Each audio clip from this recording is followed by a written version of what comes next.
Mister Jamil সাহেব কথা বলার সময় কোরআন হাদিসের বিরুদ্ধে যাচ্ছে কিনা সতর্কতার সাথে বলেন, না হলে পালাবার জায়গা থাকবে না। ঠিক কিনা? শিল্পকলা একাডেমির ডিজি সাহেব আজকে একটা বক্তব্য দিলেন। ওনার বক্তব্যটার সাথে সাথে আমি প্রতিবাদ করেছি। উনি বলতেছেন 2024 সালে এসে আবার বোরকা কেন পড়তে হবে। তার মানে উনি বোঝাতে চাচ্ছেন 2024 সাল এটা বোধহয় কোরআন শরীফের বাইরে, এটা বোধহয় হাদিস শরীফের বাইরে, এটা বোধহয় নারীর পর্দার যে আয়াত আছে সেগুলোর বোধহয় বাইরে। ওনাকে আমি হুঁশিয়ার করে বলতে চাই, মিস্টার জামিল সাহেব দেখতেছেন পরিস্থিতি কি, একটু কথা বলার সময় কোরআন হাদিসের বিরুদ্ধে যাচ্ছে কিনা সতর্কতার সাথে বলেন, না হলে পালাবার জায়গা থাকবে না। ঠিক কিনা? কেউ যদি পর্দাকে কটাক্ষ করে, কেউ যদি বলে 2024 সালে আবার বোরকা কেন পড়তে হবে, আরে এই বোরকার বিধান 2024-এর বিধান নয়, এটা 1500 বছর আগের বিধান।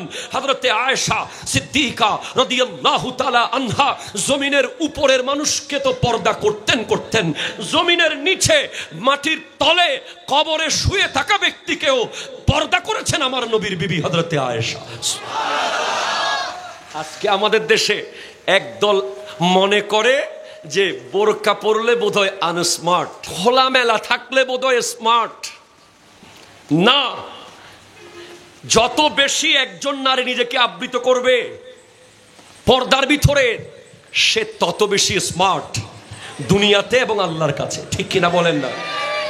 আপনি খেয়াল করে দেখবেন, যেই ঘরের নারী বোরকা পরে সব সময় পর্দা করে কঠিন, ওই নারী ইন্তেকাল করার পরে যারা তাকে টিটকারি মারতো, আনস্মার্ট বলতো, তারাও বলে ইস অনেক পর্দানসীন ছিল।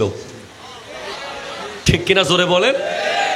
আর যারা খোলামেলা চলে, নিজেকে 2024-এর আধুনিক মনে করে, আধুনিকতার নামে বেহায়াপনাকে যারা প্রমোট করে, তারা মরার পরে মানুষ বলে, মুখে না বললেও মনে মনে তো বলে।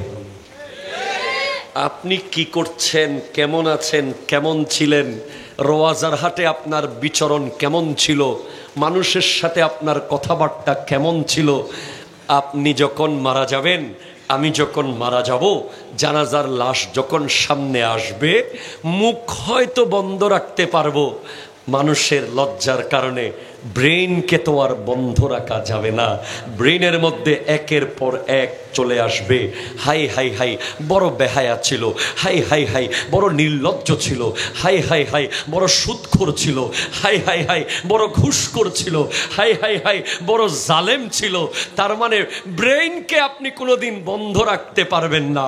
সেজন্য ব্রেইনের মধ্যে যেন আসে, আহ একটা নেককার চলে গেছে। ঠিক কিনা বলে? সেভাবে জীবন যাপন করতে হবে। জামিল সাহেবের বক্তব্যের সাথে আপনারা কি একমত? বোরকার দরকার আছে না নাই? কম না বেশি? আগের চেয়ে আরো বেশি না কম?